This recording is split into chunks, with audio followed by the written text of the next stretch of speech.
Hello and welcome to the next in our series looking at J.R.R. Tolkien's Lord of the Rings and what we can learn from this book as we try to live as compassionate Christians in our everyday world. For Tolkien, it is impossible to look at life without looking at nature. He loved the woodlands around his home, and when I lived in the UK, I walked through many of the forests around Birmingham and Oxford, where Tolkien lived and walked.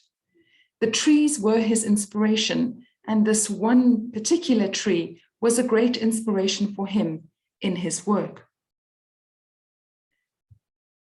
According to Tolkien, one of the things that we need to learn from the hobbits, those are these little people with the big feet, is that it is their connectedness to nature that makes them so friendly and warm and compassionate and loving.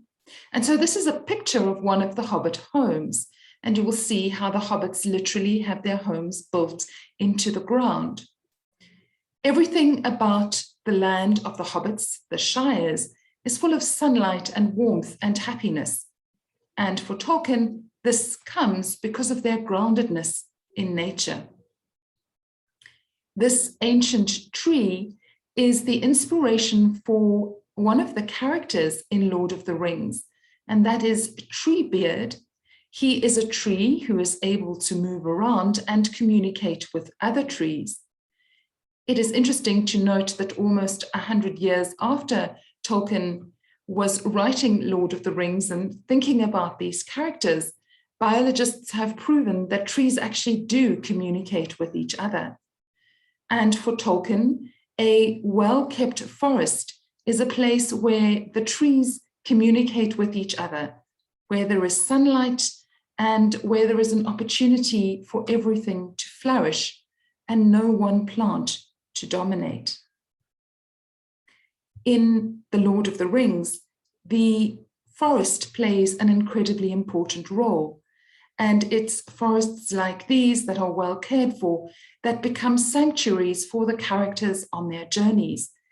And according to Tolkien, we should be taking care of the forest lands around us, and we should see them as sanctuaries for ourselves today. It is when we unite with nature that we find our inner peace, that we find our compassion, and that we are restored as people. But according to Tolkien, forests that are not cared for can become dark, decaying, depressing, and even evil spaces, as this forest is. And so forests have to work together with other beings, humans and animals, so that there is a balance, that everyone can thrive and evil and decay doesn't set in.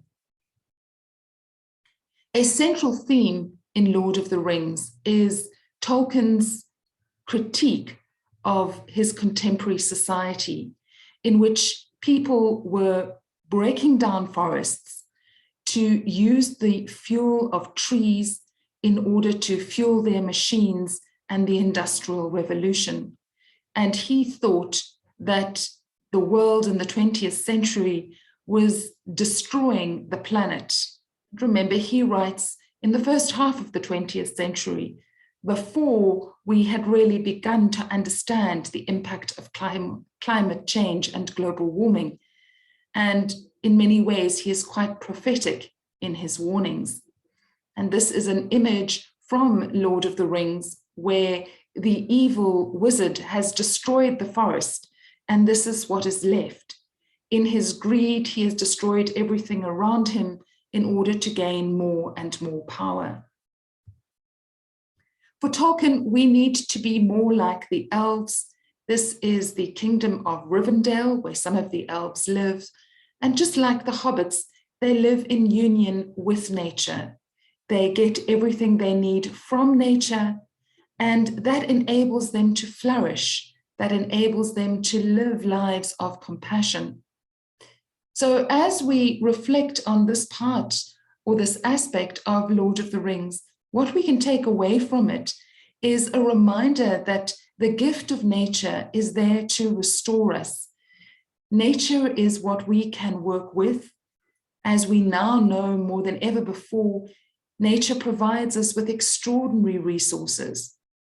Tolkien reminds us in the book that it is through nature that we connect with ourselves again, that we connect with the truth of what it is to be human, that we connect with compassion, that we are grounded again in all the power and glory of the natural world, but also in our own frailty and need to live compassionately with one another.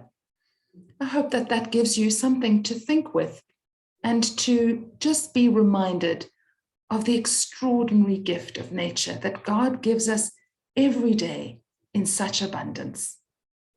Amen.